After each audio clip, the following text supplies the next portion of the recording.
Oke, selamat datang kembali di Deep Dive kita. Hari ini kita mau langsung bedah nih materi renungan yang Anda bagikan. Fokusnya satu ayat kunci ya, Efesus 2 ayat 7. Betul, ayat yang luar biasa itu.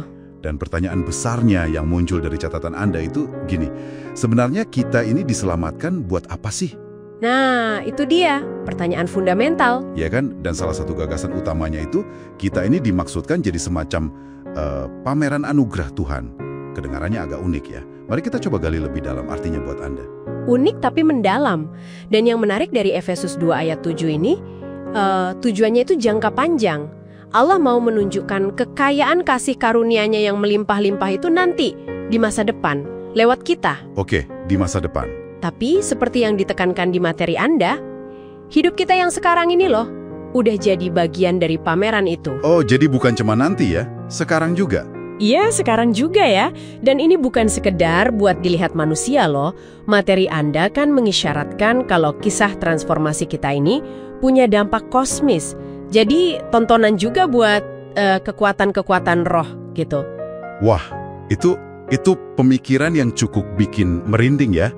Implikasi kosmis. Jadi konsep pameran anugerah ini... Gimana tuh menurut Anda? Ya, itu membayangkan hidup kita jadi etalase gitu kan. Kedengarannya ya agak gimana gitu ya, tapi menarik juga. Idenya, transformasi dari mati rohani jadi hidup sama Kristus, itu sendiri buktinya. Betul. Bukti yang dipajang. Bukan soal kita udah sempurna atau belum, tapi perubahan drastisnya itu. Justru itu intinya, kontrasnya itu. Pameran ini bukan soal memajang produk jadi yang mulus tanpa cacat, tapi tentang proses karya sang seniman agung. Oke. Prosesnya ya. Nyambungin ke bagian sesuai dengan kebaikannya terhadap kita dalam Kristus Yesus. Nah, kebaikan inilah fondasinya. Kebaikan dalam Kristus. Betul. Tanpa kebaikan Kristus, ya nggak ada perubahan itu. Nggak ada yang bisa dipamerkan.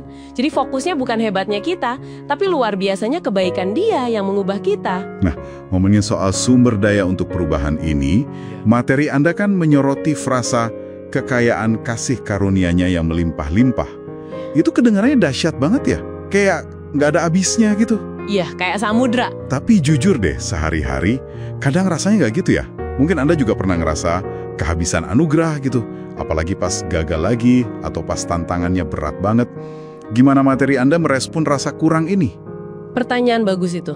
Manusiawi sekali kan merasa begitu? Iya. Implikasinya dari kekayaan yang melimpah-limpah itu, kalau kita lihat di materi Anda, artinya sumber ini nggak akan pernah habis.